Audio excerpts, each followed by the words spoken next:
Okay. All right, man. Didn't realize it went live that fast. All right. What's going on, party people? I know y'all got to get the notification on. There you go. All right. Let me do a little something, something on my end here. And what else I got to do here? All right.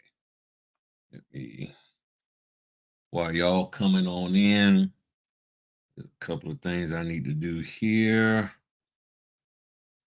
And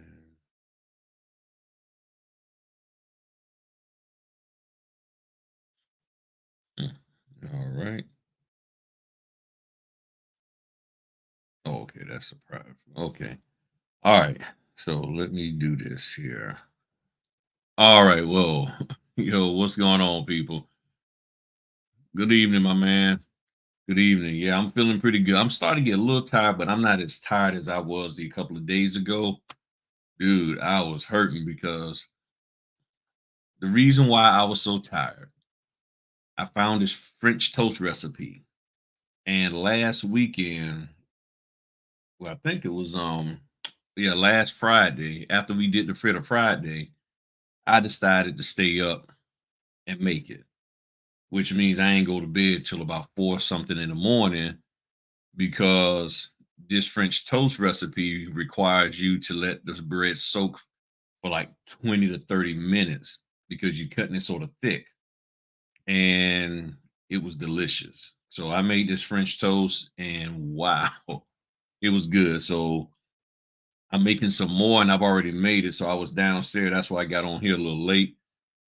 So I was downstairs making some and really, really, really good. So yeah, eggs, heavy cream. It's almost like a custard with the cinnamon, nutmeg, vanilla flavoring. Now the recipe that I saw, dude didn't put any cinnamon in it. I'm like, why you don't put cinnamon? And then he's putting bourbon or either brandy and lemon and all that. I ain't got time for all that. So my stuff is the old fashioned way of doing it, and it tastes great. So I know what I'm gonna be having tomorrow morning. I don't have any closings tomorrow. I don't have any what I don't have any um I don't have anything going on. Now that I think about it, hold on, let me do this here. Yeah, this is the thing that I want to do right here. All right, there we go. Yeah, I don't think I got anything going on tomorrow. No house inspections, no closings. I've already dropped off all my documents. So that mean I could just chill tomorrow. I got a lot of admin stuff I got to get caught up on, but other than that, no closings or anything. And then I got a thing. What I got a thing, and I think you wanted to contact me. Yeah. I think that was you, Lady Duck. I mean, Lady Luck. Yeah, no closings yet. Yeah. Well, I got one on Sunday. It's a loan modification, and I'm trying to use Saturdays just to rest and chill because I be pushing hard. I be pushing real hard. So, hey, what's going on now, Tanya? So I'm just trying to rest as much as I possibly can and stuff. So and feel free to drop in any questions that you got. So lady, hey, what's going on? Wait a minute, thinking. Hey, hello to you, notary guy. So you say notary is so hard. So drop it in the comment. Talk to us about what's making it hard for you.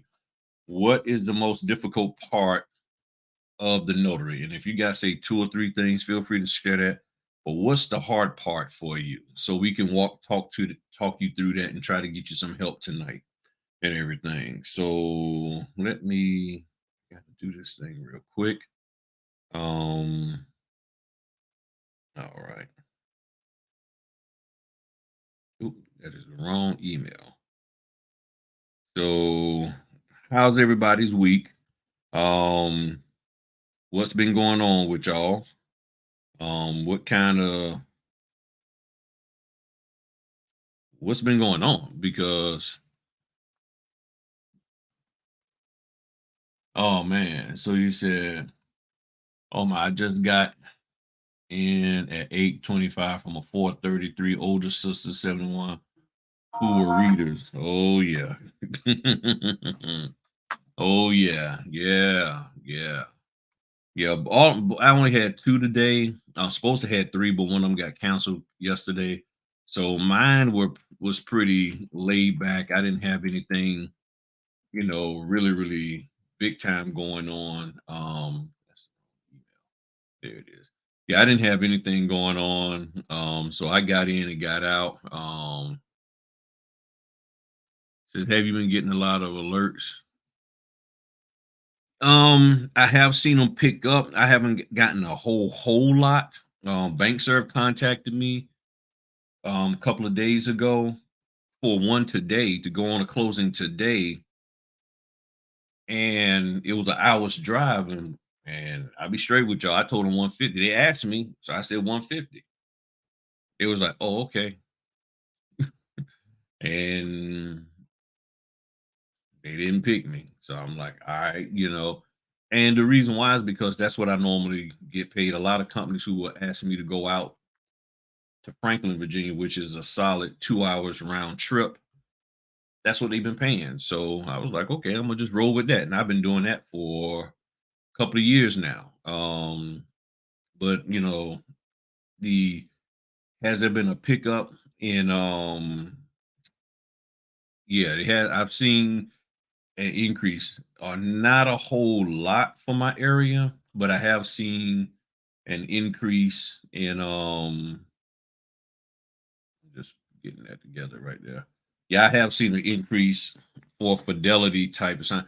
And the reason how I know, one of the ways when I ask, like, let's say if I'm booked and I'll say, hey, can I share, give this notary a call? And they'll be like, they're not Fidelity approved.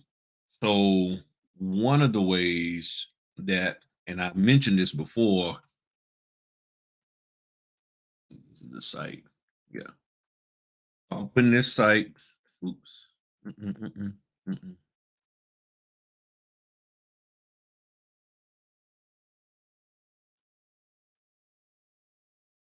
Putting this site here in the chat, that site there, and let me share my screen.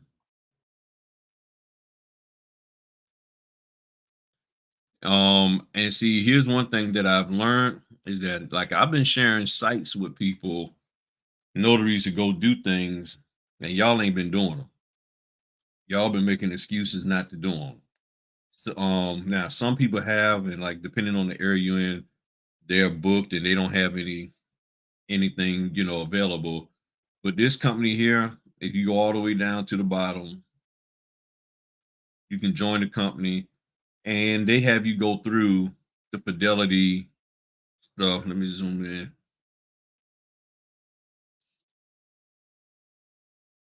Oops. Hope y'all can. Yeah, there you go. And they have y'all go through the whole Fidelity thing. If they have space available, you know, they will allow you to. They will accept your registration, but go through the process. I just put the site in the chat. Take time out, go through the process and everything, and all of that. When you go to the payment options, ideally, it's just best to select for them to send you an e-check. That's best because with the way their system is set up, you'll get charged for direct deposit. And I'm like, I don't want any money being taken out. I want every single dime. So no processing fees and all of that. So a lot of them will do auto deposit, direct deposit. Nope, ain't messing with it. Just send me a check. And with my bank, I can do the mobile deposit. And if I do it before 7 p.m. Monday through Friday, it'll get credited the next day. So that's what I do. But this company here, now I don't get a whole lot from them. If I get 10 closings from them a year, that's good. I don't get a whole lot from them, but when they do call, they take care. They pay decent, and they're real straight to the point. Here's the order, go for it. And I'm like, Roger that. So nationwide signing service. That's the name of the business. Have it. And it's just, I don't know. Yeah, but that's what they call nationwide signing service. And I haven't had any problems with them whatsoever. Good company, solid people, so give it a shot. There's the wife. What's going on, babe? So she was down there eating my French toast. So I made enough for her and me for tomorrow. So you say you had a good week, D signing on Monday. Yep, I got something on Monday. I accidentally ended up with two signings at the same daggone, almost at the same time, one at 8, 8:30, one at 9. But I was able to coordinate it with the signers to come a little bit earlier for my 8 o'clock. So I'm good to go there and stuff. Now, what I have been seeing, let me come back to y'all. One of the things that I have been seeing is a lot of signings coming through at the same time or for the same time period. So you'll see like 4 or 5 signings for 3:30, 4 o'clock, 5 o'clock time period. And you can only take one or two of those, depending on the logistics of it. So I've been seeing a lot.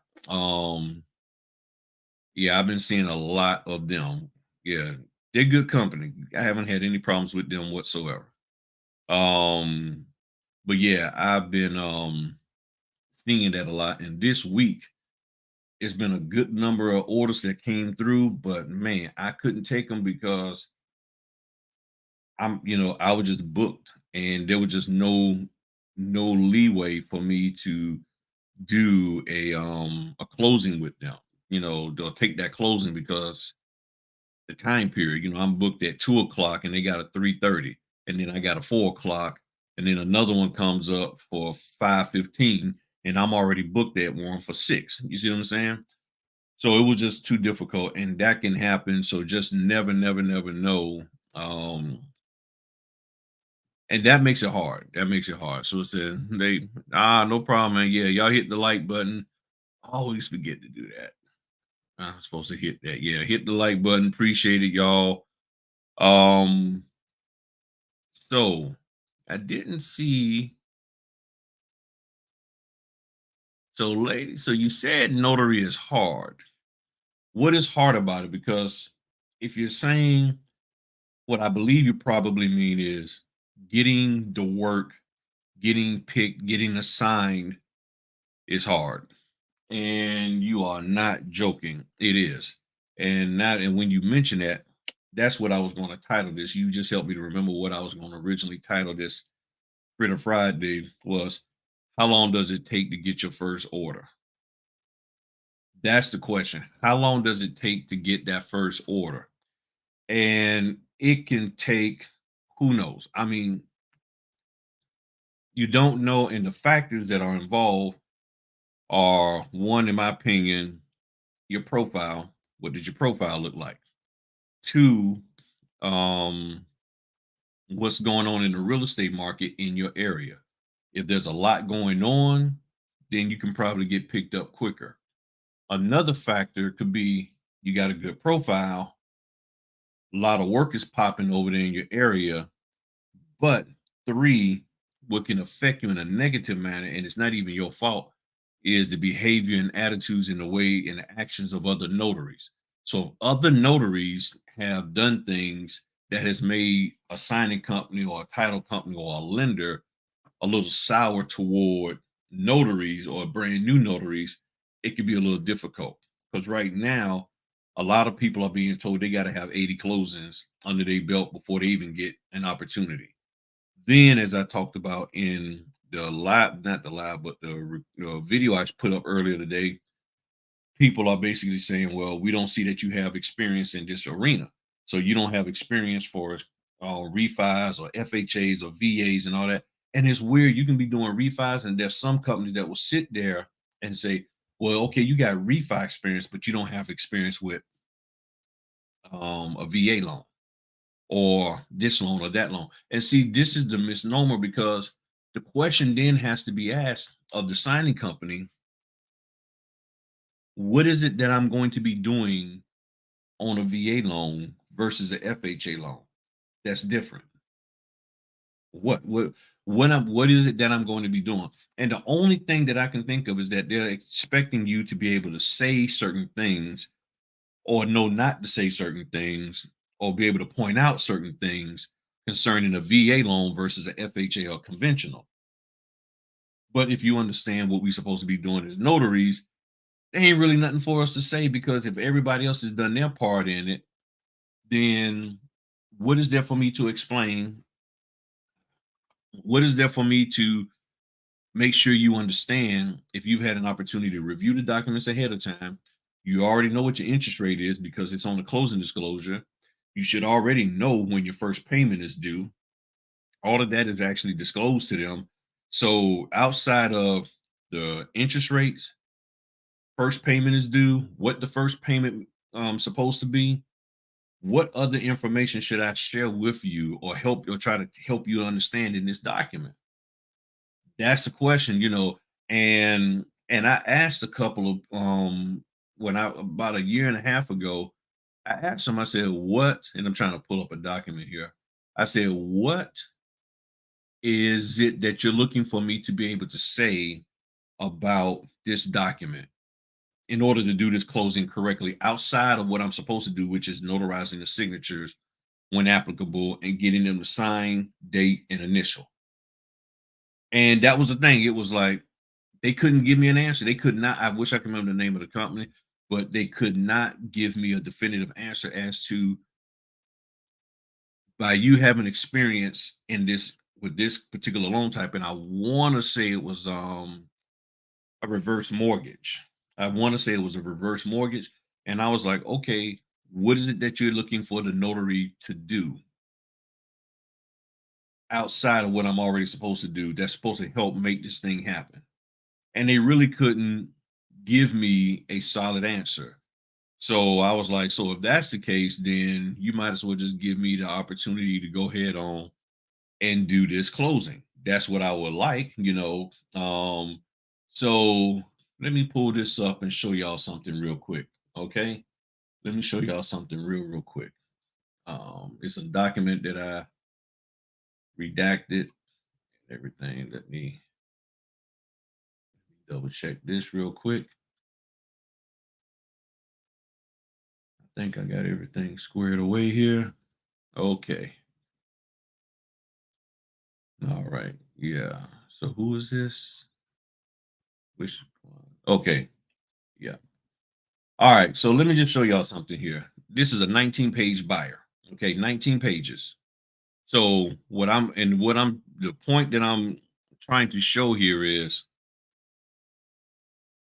if they're saying, well, we can't give you a buyer's closing because you don't have experience with the buyer.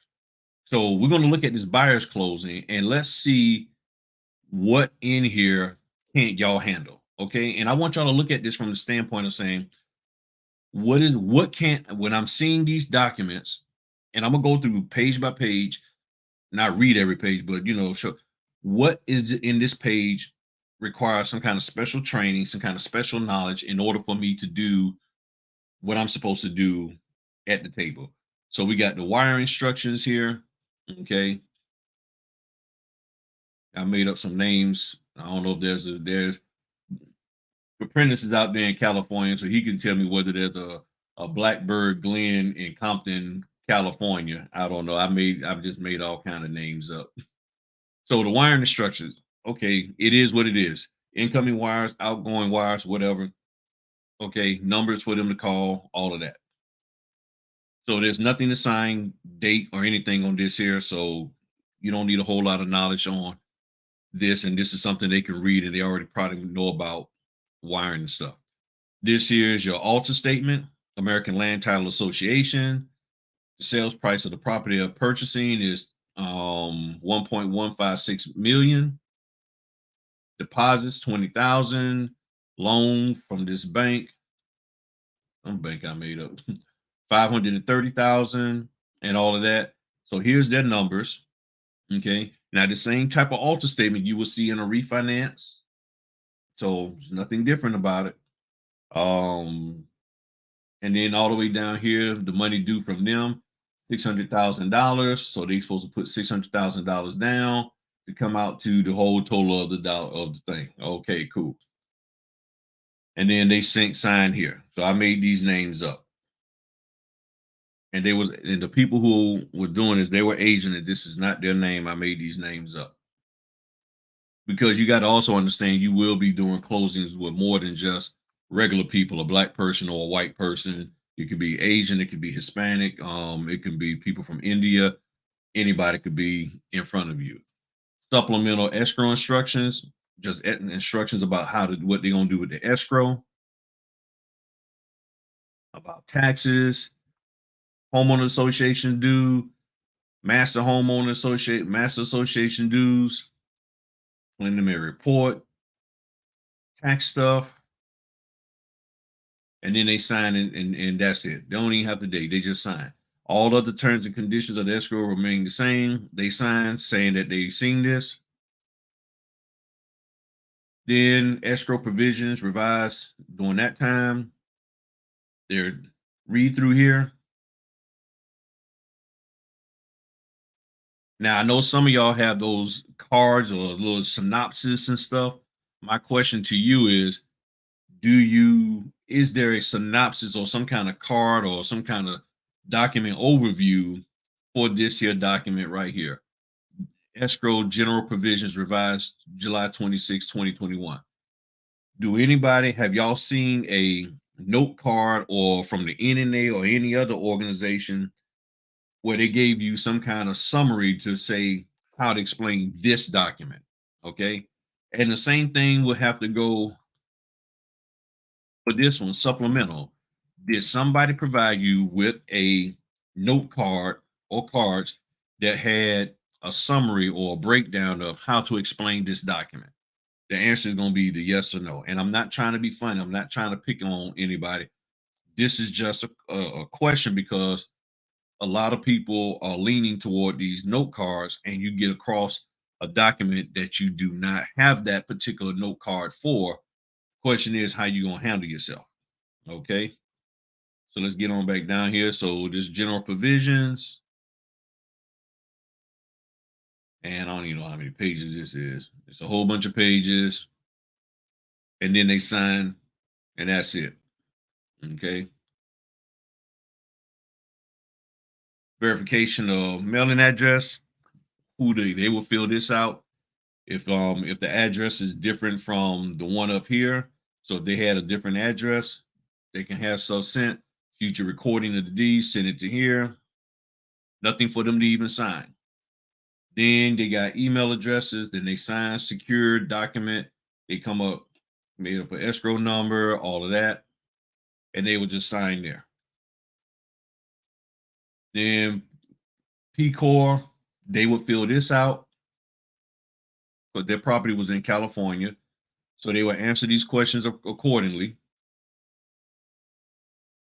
Whatever's appropriate, pertaining to them, and then they would sign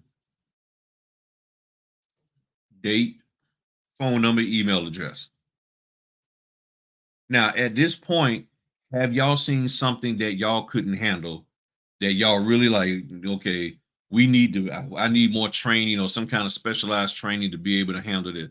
So let me go. So the question here is, I have a quick question. Do the old cards have to break down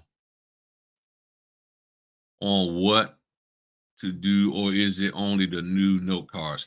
I don't use note cards and I never have.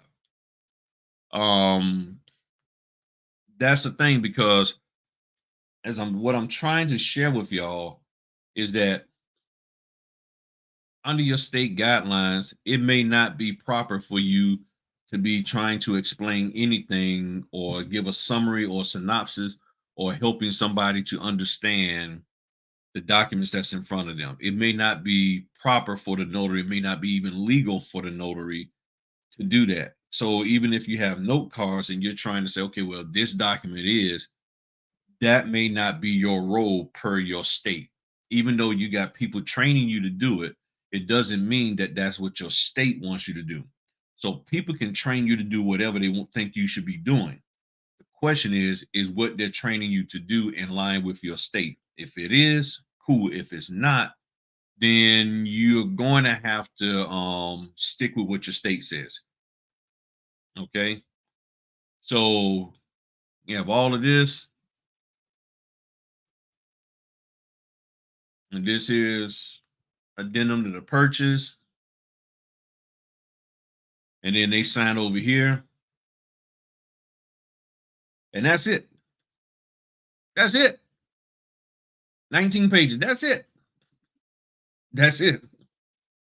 So when somebody says, "Well, you needed more experience with buyers," okay, what type of experience do I need? And this is a valid question that you, as a business owner, have the right to ask. If they're telling you, "I would pick you, but," okay, what's the problem? Okay, what it would. Well, you don't have enough experience. Okay, what type? What is it in particular are you looking for? Now, here's the thing: you got to be able to articulate what a notary is supposed to be able to do.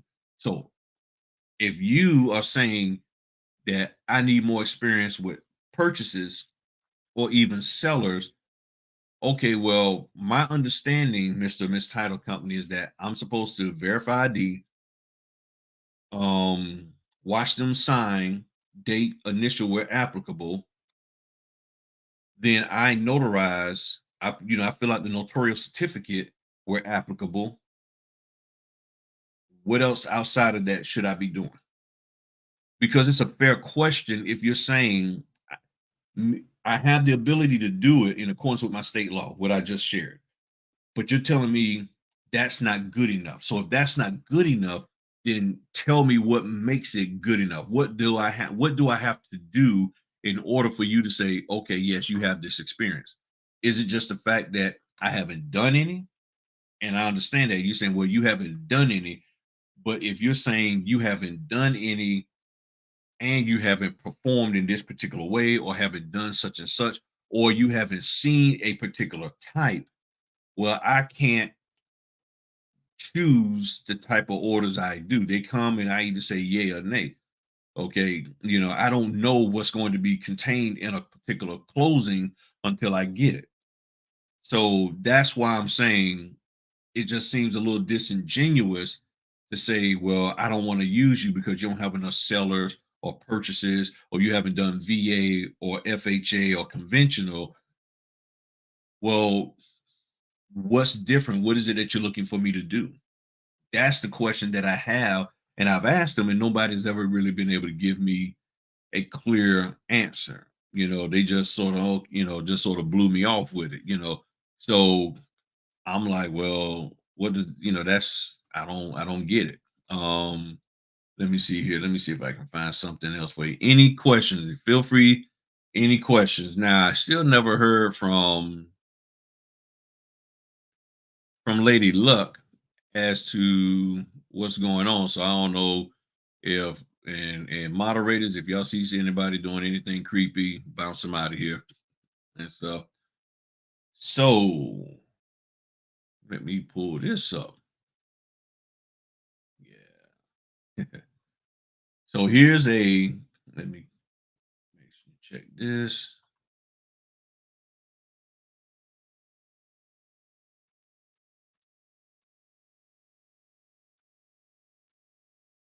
All right.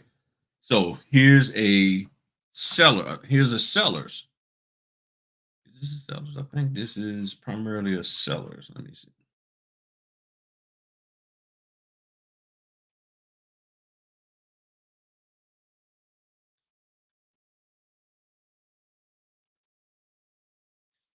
Yeah.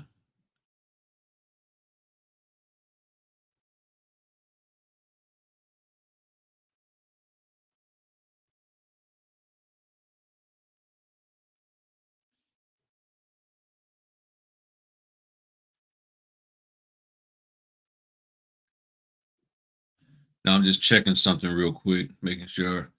Okay. So, and then I might have put the wrong name here. I think I did. So let me fix that. Yeah, I did. I put the wrong people's name there. Okay. So hold on one second. Let me fix something real quick. um think I was rushing that day. Yep. Where is it? Hold on. Okay. All right. Now it's fixed. Okay. All right. Yeah, I had some. I meant to fix that and forgot. All right. So this here, people, um, is a sellers. Okay. So here's the sellers. Now with the sellers, a lot of times they are they will have the seller side over here. And hold on, let me grab my little drawing tools. So sometimes with the sellers, like over here, they have the seller side on over here, and then the buyer side, and sometimes it could be switched. Okay, it could be switched. So don't get caught up in seeing seller on the left, buyers on the right. It can actually be flip flop based off of who puts it together. Long as the numbers at the bottom add up, that's all that matters. So on this one, they start off with the alter statement. Okay, giving all their information here, who the sellers are, who the buyers are, the property address, and all that kind of stuff. Then you see here's the sellers, they got a credit, and then this here is what the property is being sold for, all of that stuff. Okay, seller's credit, this, that, and the other, all the different little particulars and everything. Okay, stuff that doesn't really pertain to us, but they already know about. Okay, then down here at the bottom is saying the money that's coming to the sellers, and then the money due to the borrowers. Okay, so I guess they get money back too. Um, Actually, that probably supposed to been they probably did that wrong. Supposed to been money coming from them to equal up to that. Okay, and then signatures. Okay, now here's the thing: you're only dealing with the person in front of you. If these folk over here aren't there, you don't worry about these signature blocks. They're not there. You can't have them fill them out. So if the people over here is who you're dealing with, then that's who signs this document. These two people right here. Okay, they are the ones who signed this document. Settlement agent, they not there with you, leave it alone. You keep going. So they sign and then they date. Inspection, since they're the sellers, they sign down here. Okay. Oops. They sign down here. Okay. Now, if you're doing this and it's a refi, make sure you read this box and it tells you. Now I can use my highlighter. Or the seller or the owners, if they're refinancing, signs down here. Both of them. Not one over here, one over there. If you're dealing with the buyers, then guess what? The buyers sign over here. Okay. Then there's an acknowledgement from them between these two entities or couple people. Then they sign over here. They sign there. Again, whoever's with you, that's who needs to sign this. Then this here's about a check, recording the deed. That person there, whoever I made up, they'll sign this here because they're with this company. Then your payoff agreement. Then those two people sign it, and it was already dated. Again, the people who are dealing with, and in this case, is the Sterlings. They sign. It's already dated. Limited power of attorney. The people who you're there with, they sign. Then you do your notarial part. So then down here, all you doing is writing,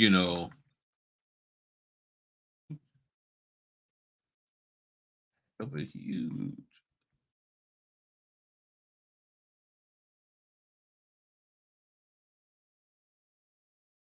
Any questions about so far? I mean, anything that you finding that's difficult?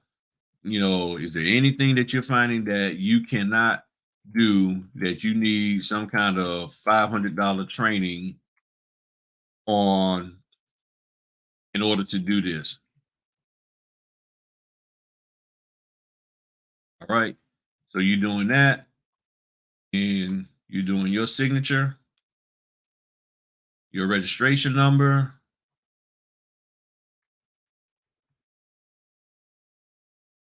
and then your expiration date on your commission. So whenever that's going to be. And then if the property is currently used as a single family residence, or if it's something different, they will put it there. Affidavit, then they have to answer that question, whatever their marital status is. They go down, they sign, then you do your thing. Okay. Since their name is already there, you do your thing, you do that, you do that. Oh, stamp. My bad. My bad. I don't know why I forgot. Stamp. Okay. Just in case somebody like, well, Griff didn't stamp, so I don't have to stamp. Nope. Stamp. Okay. So far now, this is a seller's, okay, and this is the people telling you we can't give you this.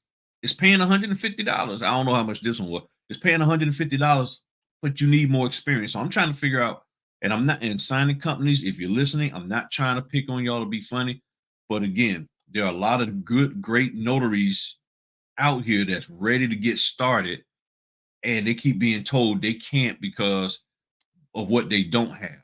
So I'm trying to understand, and and they want to understand what is it that they need to understand or have experience in so that they can get out here and make some stuff happen. Okay. So again, let me go back up here. This is what they call a owner's affidavit. Owner's affidavit is basically saying, from the way out it was explained to me, that there are no legal issues going on that they don't already know about. So in other words, is that at this time, at no time within 123 days of work that any of this stuff happened, they are agreeing. This is where you had sworn them in, gave them an oath, and the answer that they're giving, which is being in this case, is saying no, there are no mechanic links, there are no agreements, contracts, there are no judgments, there are no parties got that can take possession. You know, my marital status is what? Either married or single. As to bankruptcy, there's no bankruptcy proceedings. All they're doing is just agreeing that the answers that they see here, yes, this is true, according to my oath or my entity that I believe in. So that's all this is saying. So you ain't got to sit here and try to read all this to them. The bottom line is these are legal issues, and that should have already been resolved and taken care of. Zoning issues. Are there any zoning issues? No. Are there any encroachments? No. Gap coverage. After this affidavit, whatever. And then they sign, you do your thing, and you keep it going. Affidavit, gap affidavit, and indemnity agreement. All this is saying is that there are there that there is no agreement, contract, or this, that, and the other, except for something. And if there was one, then they will fill it in here. If there isn't any, if this is basically the answer is no, then they're going to write none. Same thing down here. If none state so. So if this here, if there are no actions or proceedings pertaining to any state or federal court to which the affiant, meaning them, are a party of, or a party except, and if there was, then they would type in what it is or handwrite what it is. If not, then they would type in none, indicating there's no issues. They sign. You do your thing down here. As you see, this is the layout is different on this here acknowledgement. So I was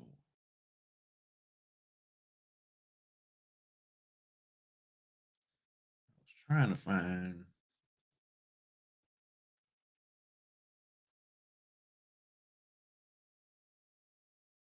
that'll be my signature. So that's my cursive signature.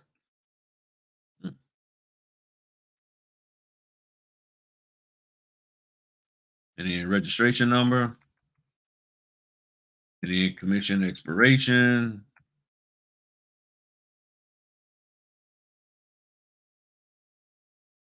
all of that. So Again, tell me. Bonnie said no. There's nothing in here that she can't handle. So that means she should be allowed to do these here. All right. So virtual title, okay, privacy policy. Most of the times on privacy policies, there's nothing to be discussed or shown to, or anything. Every now and then they have them sign like they have them sign here. Nothing for you to notarize. Then their foreign stuff. They got to put their social, forwarding address, and this is the FERPA that they call it. All you got to do if you really want to understand this form, Google the word. Just Google FIRPTA. Just Google that, and you will understand everything there is about it. You don't need to pay somebody to teach you that. All right. So they got to answer those questions there for as their social and all that. Then they sign it, and then you do your thing. That, that, that. Back up. I'm acting like these pandemic notaries forgetting the stamp. All right. And then they got one for him. Now, sometimes they'll have one for each or one for both. Is there a preference on the amount of E&O insurance that we should have? To me, I think 100,000. There are people out there that will tell you, no, you don't need that much because they say that if you have more than 25,000, that people will just arbitrarily sue you. I have not heard of any in 5 years. I have not heard of any notary coming out and saying I've been just arbitrarily sued because somebody said that they knew I had $1 million policy or a $500,000 policy. Um, Most companies probably want us to have $100,000, but they don't tell us what the requirement is. So that's why we don't know. The Unlimited Ink, which is an offshoot from Notary Stars, Ronnie, they say how much they want. And I think he is probably the only signing company that says straight up, we want you to have $100,000. So everybody else, nobody else is really saying it. So you don't know what to get. So you go out there and get 25 and you're like, why nobody picking me? Well, they did what? Looked in your profile and saw you only had 25. And if their minimum is 100, now here's what I was told. Let me come back to y'all for a second. Here's what I was told 4 years ago. Anybody can get 50,000, can get 25 or $50,000 worth of E&O insurance from the NNA. But if you really want to show that you're serious, get 100,000. That's what I was told. So I got mine. I had 50. I went to 200, and then I got the Byberg million. Matter of fact, I just renewed that one yesterday, or 2 days ago. 2 days ago. Well, it might have been yesterday, but whatever the case may be. Within the last 2 days, I renewed mine. So I'm not gonna say you can't have too much. I don't think you can have too much insurance, but you could always have not enough. Okay. So this here again, this is his FERPA form. He did his thing here, and then he did his thing. Boom. Then you do yours. You do yours. Boom. Stamp. All that good stuff. This here is about selling the property. They got to answer true, false to these questions. Look, this is a tax thing. It is not our job to get into this because if you call the title company, they will even push back. They'll be like, we can't help you on that. All they are doing is answering saying whether or not the statement is true or false. It's not a yes or a no. It's not yes, I used it, or no, I did not. The question is that statement true or false? Now, if you did use it, then probably the question, says I use the place as my principal resident, then it's probably true because you're saying, yes, I use it. But the answer they want is true or false. Okay. They go through this, they do their signing, dating. There's nothing for you to notarize. Same thing for him or for her. They do the same thing. Sometimes it's combined for them to do it together, sometimes individually. Why? I don't know. I'm not even going to try to find out. Then this here is their 1099s. Sometimes that you'll see a couple of copies, and more likely just be one copy that needs to be signed. And depending on how they do it, it'll be one copy for both of them or one each. And in this case, they both signed this here. Okay. Now we're already on page 26. Now again, what are you seeing that makes it difficult for you to be able to just say I can do this here? What other specialized training do you need to know to do this? And I'm pretty sure the answer is going to be nothing. So in here, a lot of times on this one they don't say, but most of the time, right along up underneath here, they will say they want the signers to fill it out themselves, and actually ask them to fill it out anyway. So I have them fill out this information here. Oop, have them all jacked up. Fill that out. They do their thing. Then I do my thing. Let me stamp so I don't forget. Shika boom, shika boom, shika boom. All right. That is for the title people. That is not me. And then she does the same. Sign, boom, shika boom, boom. Okay. This is, I mean, it's that simple. I mean, I don't see anything difficult in here. How they want to get their money back. You either want to call and pick up the check, wire, mail, transfer, whatever. They do that thing. You will put their names here because this here was subscribed and sworn on this date by who did the subscribing and sworn? These cats right here. And then you do your thing. Boom, boom. All right. Then they have to read this and fill out the information here and here. Closing disclosure. You go through this, saying the money that's coming to the seller, and then boom. Again, yeah, and like Caprentice is saying here, just don't overthink it. See, let me come back here. The issue is that people equate running the mouth about the documents to top notch, top quality customer service. That if I do that, then I'm giving them great customer service. To me, that's debatable because that's factored in your presentation because not everybody has the gift of gab. Not everybody is good at orating and being able to communicate information accurately. Some people have a lisp and it can make it hard. Some people may have an accent, it can make it hard. Some people, their thought process isn't fast. Not saying it's slow, just sometimes, even mine, I'm like, okay, I got to think about it for a while.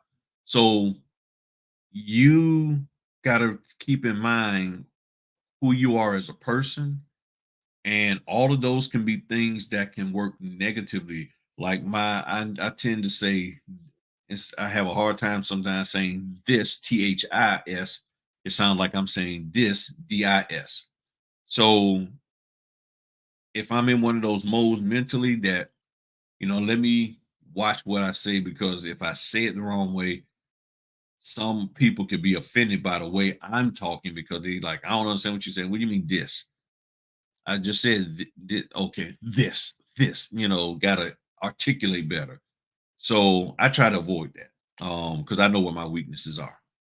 So don't think that can it enhance you, but if you don't do your notarial part right, then everything else is in a can. Then the deed, little date, skaboom, skaboom. They do that thing. You do yours. Boom, boom, boom. You do all of that. You do that. Stamp. If you can fit it over here, okay, cool. Then that signature, you do all of that stuff. Boom. Then some kind of invoice. And that's it. 37 pages. That should not take you 2 hours. Now, here's what you got to do.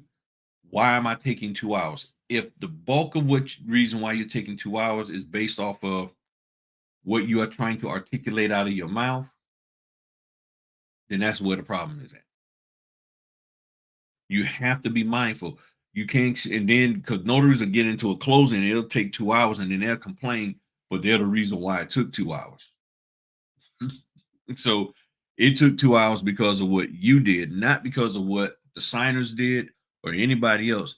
You decided you wanted to articulate and explain certain things, and then you got confused, and then you got mixed up on something, or the document was a little different, or you messed around and lost or left your summary cards home, and now you're trying to do it off the top of your head. So a lot of people have made you believe that in order to be a good notary to this and that, you got to say something about the documents. I'm telling you now, every there was not, I don't even think there was one single signing this week where the focus was on me saying anything about the documents. Nobody was asking me to. They had already read them. They already was very, very familiar with what needed to be done. They was asking me questions about stuff that they read, which I could not, answer. But that told me, what else is there for me to say? When they on the phone with the title company, they said no, and then they say, okay, I'm ready to sign. You need me to share anything about the documents? Nope, I'm good. I just hand me the signature page. If somebody asks you to do that, you would be crazy not to just give them what they're asking for, and then you do your part. But if you're hardcore bent and say, nope, I'm going to, just rest assured they're going to talk bad about you, and they're going to say, nah, I wouldn't want to work with that notary because you're not respecting that person's time or their home, because some people do want you out of their house. So any questions, any concerns, any um enlightenment, I guess, from what we just covered here this evening, you know, um, because I'm sure y'all got some kind of question, some kind of concern, something that has popped up either from what we was talking here or brought you back to remember something that you heard from somebody somewhere else some time ago. I have water. Got old water. Gotta check. And I guess y'all don't like my video. Prentice is saying y'all got to get the likes up. Come on, party people. Get the likes up. Why y'all can't like the video? What's okay? Let me ask you this: what's wrong with the video? What's unlikable about it? That's the question. What is unlikable about it? Because likes are free; they don't hurt at all. You know,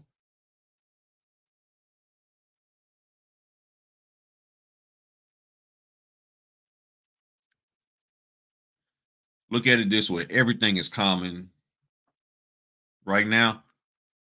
Everything is common. You'll see them with the time. You'll see them without the time. As I've always said, you see TBD. All that means is to be determined, which I'm pretty sure you already understood that. But there is, to me, it's really there when it comes to that, the time, there's nothing really common. It's just this is what's happening at this time, which is why I was saying there's a chance, or what I'm seeing is that a lot of the closings are starting to go back to being between 4 and 9 o'clock at night. TBD mean they're just flat out not available during the day, but that thing needs to get done that day. So you take the order and then you coordinate a time with the signers. So how common is it? It depends on the area where you live at, because it's not, I don't see a whole lot here, but if you're seeing a lot there, those are the ones that I'll be like, okay, I'm snatching them bad boys up, and then I'm gonna coordinate to see what I can do for that day. And sometimes you might say, okay, now how do you book the two TBDs, or what's the the thought process or the let's just say you get three of them. You get assigned a three to be determined, meaning you set the time up. First thing I'm looking at is where they're located. Okay. Where are they located?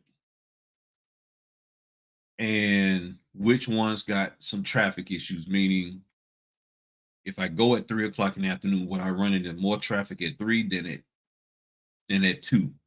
So once I see where you're located, what would be the traffic concerns during that time, then next thing you know, I'm like, all right, cool. Then I'm gonna call whoever I think I want to do I want to do first. Now, keep in mind, they don't know. Remember, TBD, the signers don't know that you grab other people.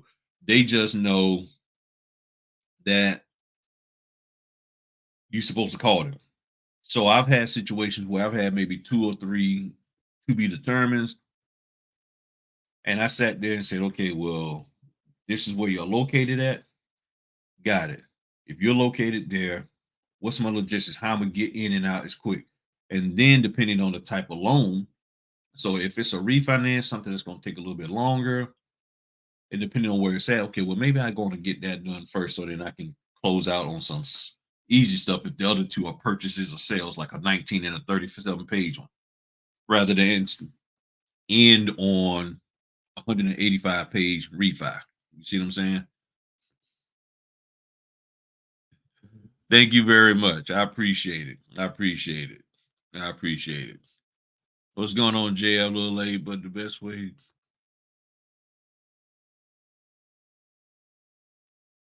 Well, that's what we were sort of talking about. The best way to get a signing is you got to make sure your profile is straight and make sure you understand what you're doing as a notary. Making sure you got your logistics together, but you got to really have that profile together. You got to have that profile.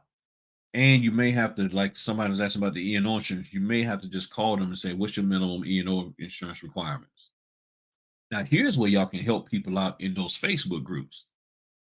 Why don't y'all call and find out what the minimum requirement for the E&O insurance is, and then go in the Facebook group and tell the team, hey, y'all, here's what I found out. But a lot of people don't do that because it does because telling them that doesn't require them clicking on your affiliate link.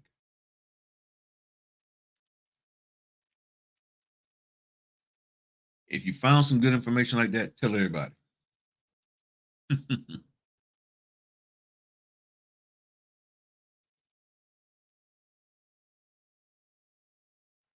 Never heard of that. Find a note. Didn't know they had that. That's cool.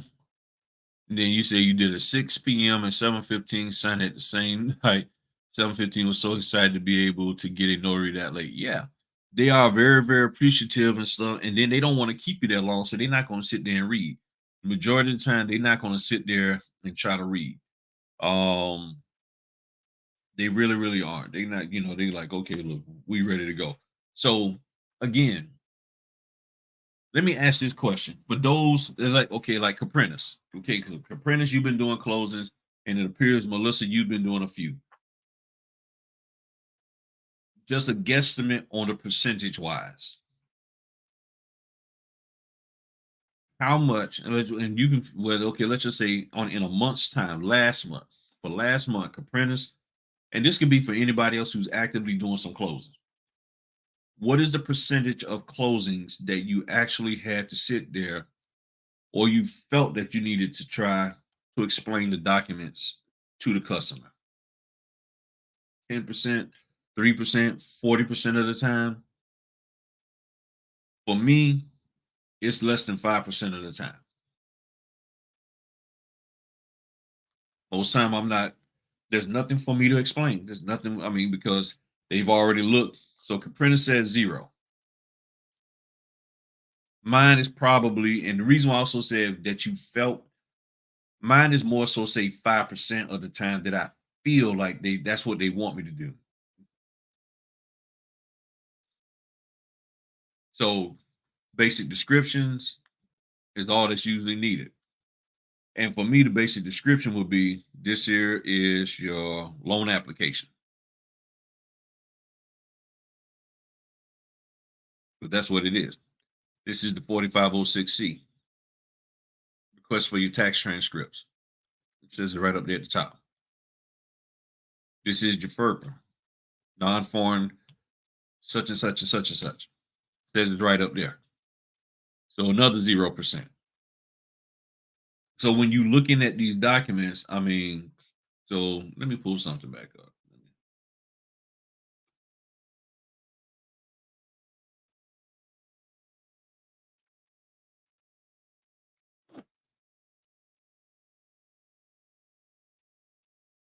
All right. Alter statement. If you really want to explain something, if you really, really want to, okay, even though your state says no, okay, we're dealing with the seller. All the alter statement is basically saying is simply this: the debit side is what needs to get paid off, the credit side is what was given to pay off the debit side, and the difference between what needed to get paid and what was available to pay off the debit side from the credit side. The difference is $216,098, meaning the debit side had $500,000 to pay off, and this is coming back to you. So the total price is 770. That's what the price of the house was, but the loan that need to get paid off is this amount, which means they walk away with that amount. So all this is saying the debit side is what needs to get paid, the credit side is what needs to be borrowed or that has been given on the seller side, meaning the purchase that you've earned to pay off the debit side. And the difference is that. So from the seller side, price is this. So the debit side is 213, the credit side is 220. Okay, so they actually are getting money back. So they borrowed more money than they needed, so they're getting back 606,255. Or they will owe some money. So the credit side pays off the debit side. Either you have enough from the credit side or you don't. Wood destroying insect report. That's all. It's a wood destroying insect report. There's nothing else you really need to say. This says that everything. Acknowledgement by buyer, seller, certification of receipt, a closing disclosure statement. In my opinion, you do not need. The question is this: why do you feel you need to start reading this stuff down here after this here?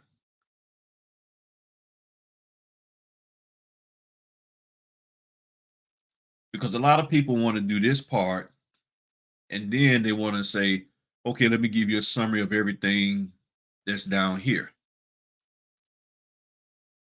What could you say about down here that this isn't? The main thing is this: you're acknowledging that you received the closing disclosure statement.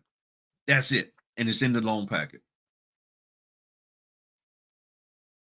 Okay, payoff letter. What more is to say about that?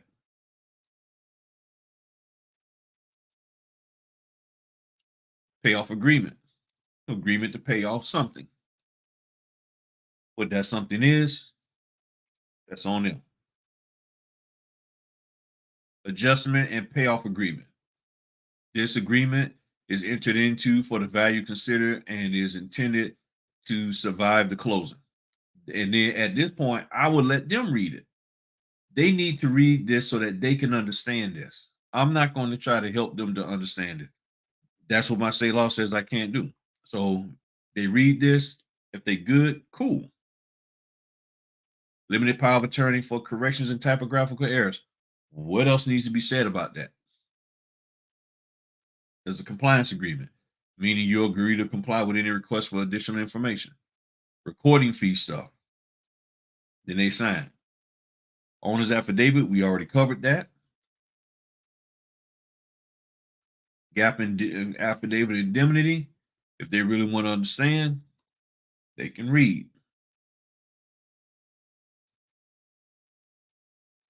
Virtual title and escrow, the privacy policy just means how they're going to safeguard consumers' information.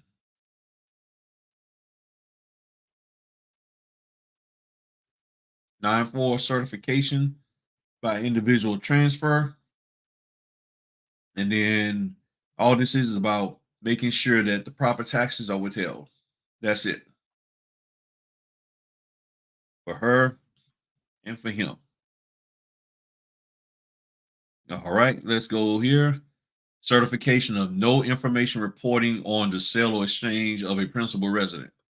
They need to read this so that they can understand this.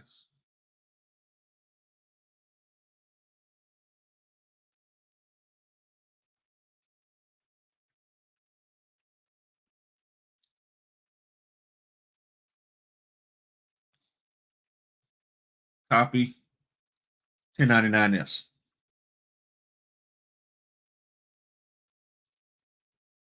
Then the one to sign. Says right here, identity fraud prevention affidavit. They just want to make sure that they are who they say they are. Proceeds instructions, how you want to get your money back. Borrower seller authorization. They should read this. This is really important information for them to read. Closing disclosure. Remember earlier, it asked, did you get a closing disclosure? Yes, they did. We know what the closing disclosure shows the final numbers. The main thing that every single one of them is concerned about is right here. They want to make sure this is correct.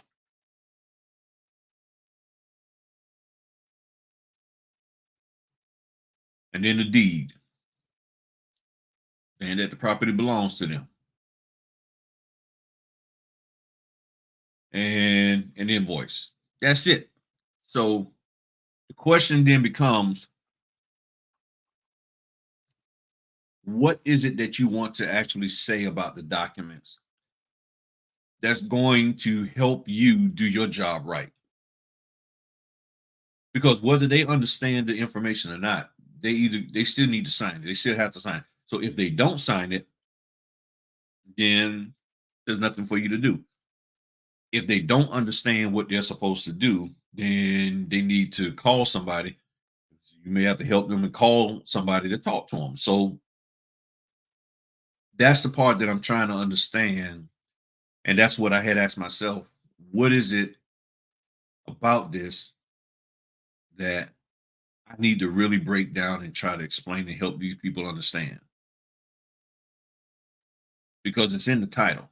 The title tells everything. Chapter 1, building your self-confidence. Everything after that should support that title. Chapter 2, understanding what self-confidence is. So that means you will have to read and understand in order to give them a proper summary. And if you feel like doing that, then no problem. So any questions? I think we can wrap this up tonight. Ain't gonna be up in here 5 hours. um, because I really didn't know what I was going to too much talk about and everything because I was so focused on my French toast. And I think I'm gonna slip a slice before I go to bed tonight. So any questions, any concerns um going on with y'all that you're thinking about, that you've seen, that you heard, that you anything you're concerned about. I mean, because you know, that's the thing, So is there anything? Anything?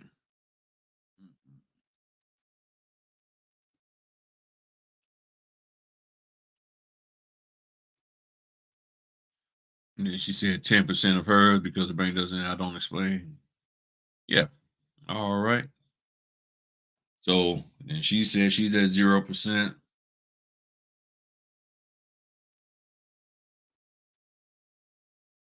I don't be afraid at the last minute signings. I'm getting okay. Payment. Okay, you getting paid. Um, typically, all right. Let me see if I can pull something up for y'all. So, pay is either going to be a direct deposit, like SnapDocs use vendor pay. They will direct deposit. Um,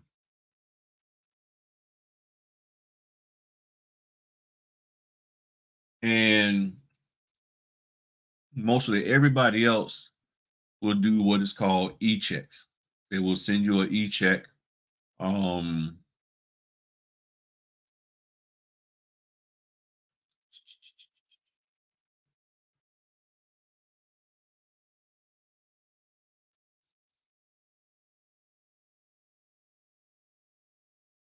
okay, no problem. All right. So, all right.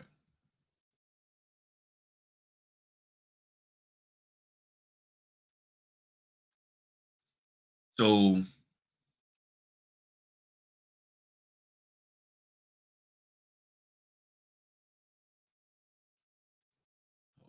Let me get this. Trying to pull this up for y'all. All right. So, payment works. You'll get an email. Here's your check from first class signing service, $80. And then you go click the login and print your check. Um,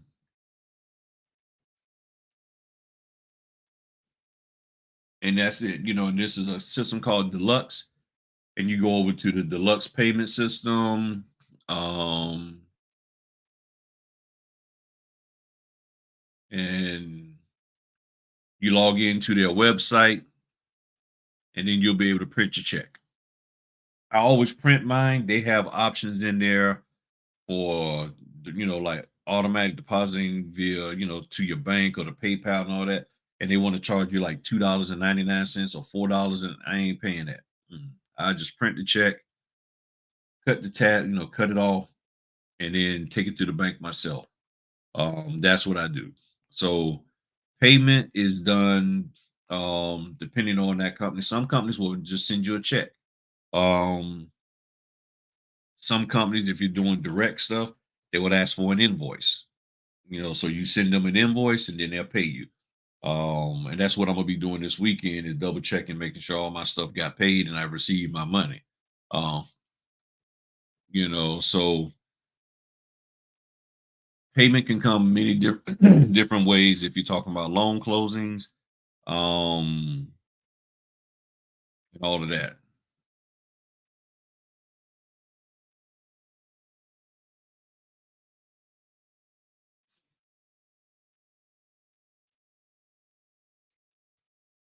Well, last I think 2 weeks ago I talked about the tip. And in Maryland, you don't have to become a tip unless you're going to be doing title stuff and collecting escrow money. So in the US reference, and let me share this again with y'all. This is something that's key. Let me share this with y'all. Let me share this with y'all. This is very key here. Not necessarily her question, but um here with the NNA.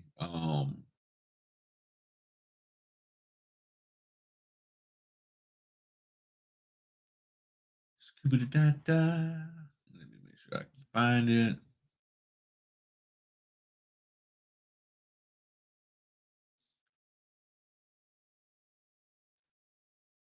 Okay, perfect. All right, let me go back to the home page. So, as you see here, I'm logged in. If you go to Knowledge Center, and then down here where it says laws and resources, right here, US Notary Reference. And then you can pick any state that you want, and it will give you, let's say, your state. And this here is a breakdown, fully detailed, everything that you need to know about being a notary in that state. Anything, okay? Course not required, exam not required. So I've never looked at the Georgia one. Talks about your terms of length, everything. So it gets into um a lot of great detail about what you can and can't do, what notarial acts you're doing. This is about oath and affirmations, copy certifications, signature witnessing, attesting, all of that. Um, Standards of practice, all of that kind of stuff. So it tells you everything that you can do. Translator and notary talks about what you can and can't do about that. Notary as a witness, to enable recording of a deed in the state of a witness is in addition to the notary may be required. Can I sign as a witness in addition to acting as a notary in Georgia? The answer is no. And it says it right here. So it tells you exactly. So if somebody tells you that you can tell them as a Georgia notary, you're not able to. Unauthorized practice of law, talks about advertisements, all of that. Immigration stuff, certificate of notarial act, sufficiency of certificate, tells you exactly what they're looking for and how they want it done, all of this. So this US reference is a good source of information to help you understand. And these are a whole bunch of Georgia stuff, acknowledgments about the stamp, everything you need to know, signature, and it says here a Georgia Notary Public is required to sign on the notarial certificate by hand in ink only and exactly the name indicated on the notary commission. So this thing of you not signing your notarial certificates, especially if you're Georgia, no, you're supposed to sign it, okay, and not have a signature stamp. Okay, talking about recording your notary stuff, talks about your notary fees. What else? Electronic notary. Um, I don't even ain't gonna get in that. That's notary. Remote notary, real estate practices. All right. So let's read this here. Let's read this here. Let's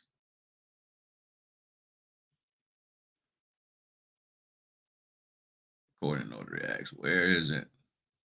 Fees. Let's read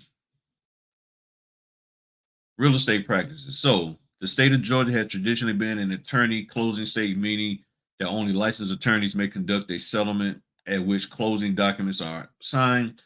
Indeed, in an opinion released during this time, and thereby dictated that only licensed attorneys, not laymen such as notary signing agents, may handle closings of home loans, and other real estate transactions.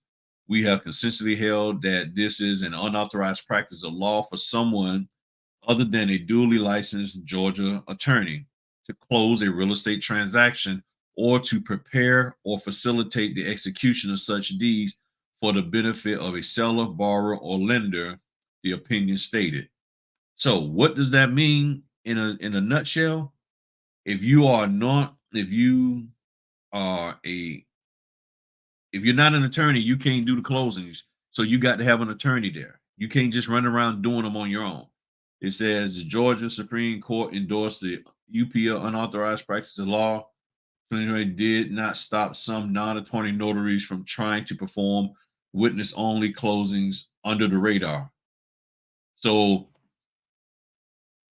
look. Hold on. Let me come back to y'all for a second. I got a video out there talking about witness closings. And see, a lot of folks, witness closing, meaning you're only there to witness signatures. And that's what Maryland says.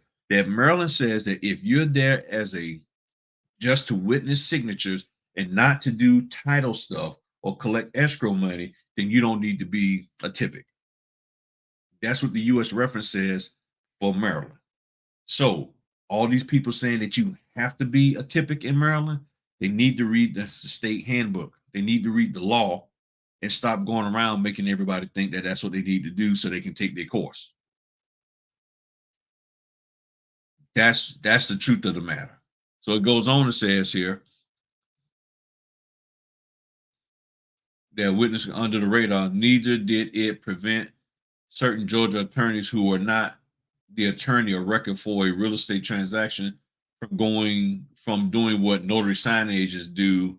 They conduct witness only closings, attend only the appointment at which the loan and conveyance of the deeds are signed, while the companies dispatch these attorneys argue that they thereby met legal requirement having a notary present for the closing. So I ain't gonna keep reading, but y'all get it. You gotta read your state law. This stuff is out here. So all these people who talk about the NNA doesn't have resources and stuff,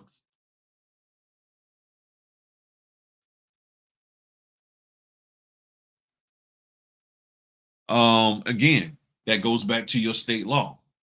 So if you're operating as a typic, and now when you're saying contractor, well, you're a contractor whether you have a tip license or not.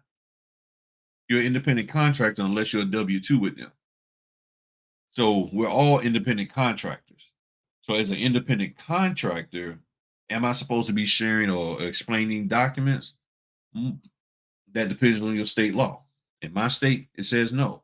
So if you are a tip, then the question is, do you have the legal requirement to do that or allowed to do that? If so, then you need to brush up on your documents so you can explain them or share them um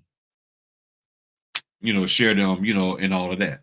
Um, but again, each person is going to do what they feel is necessary to make them feel like they did a good job. Um, I count my good job as, did I do what I'm supposed to be doing there, first of all? And if I did, then I'm good. Anything else, might be going a little bit overboard. So that's what I'm trying to get y'all to understand. And a lot of people will try to talk, not even argue, just try to find a way to say, well, Griff, we can still do it this, and we can do. If you're trying to convince yourself that you can still do something that your state law or any other law clearly says you can't, then there's a problem. There's a problem. That's like dealing with your child when you told them, said no cookies before dinner. And then they're sitting there trying to rationalize with you what before dinner means. Well, what do you mean before dinner? Before whose dinner? Because actually, the people that live over here in this time zone have already eaten dinner, and I like to eat dinner on their time period, even though y'all haven't fixed the food. But that's when I like to do it. So therefore, I'm going to eat my cookie at 4 o'clock in the afternoon because by the time they eat dinner, you know, I'm good. It's now, and I can go ahead and get my cookies. You see what I'm saying? So if you got to sit there and try to find slick ways to do stuff that your handbooks clearly say you shouldn't be doing, then I have to have I will have to have some reservations about what type of your person you are, your character. If you're constantly trying to find ways to circumvent the system to get over, but that's really what you're doing. And the point, and then the question is, why do you need to get over? Why is it so important that you get over instead of following the law and following the guidance and directions that we're supposed to? Is it about money that you really got to make this money? And if you don't make the money, then you're gonna be out. So you're willing to risk everything by doing stuff illegal. I hope that's not the case. And it's important that y'all understand this point, this next statement I'm about to say. If you came into this notary business and you find yourself constantly doing stuff that you really shouldn't be doing, then something's wrong. Something's completely wrong if you got to be illegal in order to make it in this notary business. You got to lie on your profile. You got to lie on this. You got to lie about that. All this stuff. Then the question then becomes, was this business or has it really set up? to be this $10,000 a month thing? Or was somebody just making that up so they can make a bunch of money off of you trying to get the $10,000 a month? Because the question now is, how many people are actually consistently being at $10,000 a month without starting a signing company, book club, selling tape CDs, and all of that stuff?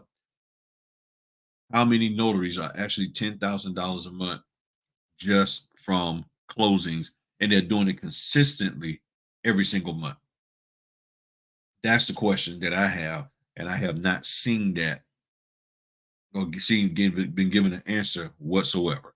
So I'm gonna hop on off of here, y'all. Y'all know I can go all night, but I hope I've added some value to y'all. I thank y'all for the likes. I thank y'all for sharing. I thank y'all for just hanging out with me. Thank you for the questions. I did go through the questions from the last live, and I didn't see anything that I didn't hit covered. So, and then if you're looking for me, my contact info is on my about page on my YouTube channel. Let's see what my lady said. I did a Loma last week, and that was duo because a couple used a bank notary the first time and the package got rejected. By the time I did the repeat signing, the numbers were different. Yep, yep. That can happen. Yeah, those loan mods are very particular, so you got to follow their protocol, what they want.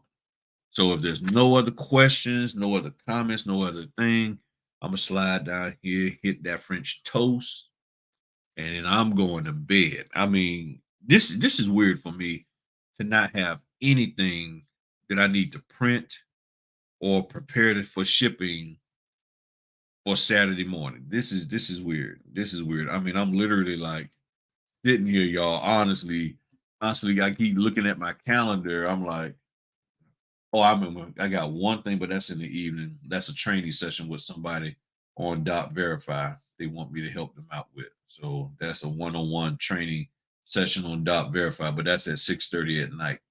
So, oh man, I'm good to go. I'm good to go. That'll be perfect. So do that training. Matter of fact, I gotta send her the Zoom link and everything. Do that tonight. No, I'm tired. I'll do that first thing tomorrow morning when I get up. But I appreciate y'all. Thank y'all very much. The end goal is simply this: help y'all to be the best notaries you can, so that when you get hired by signing companies or a direct title company or whoever, you'll be able to do the job so well that they'll want you to come back every single time. They'll always be like, yes, we want you.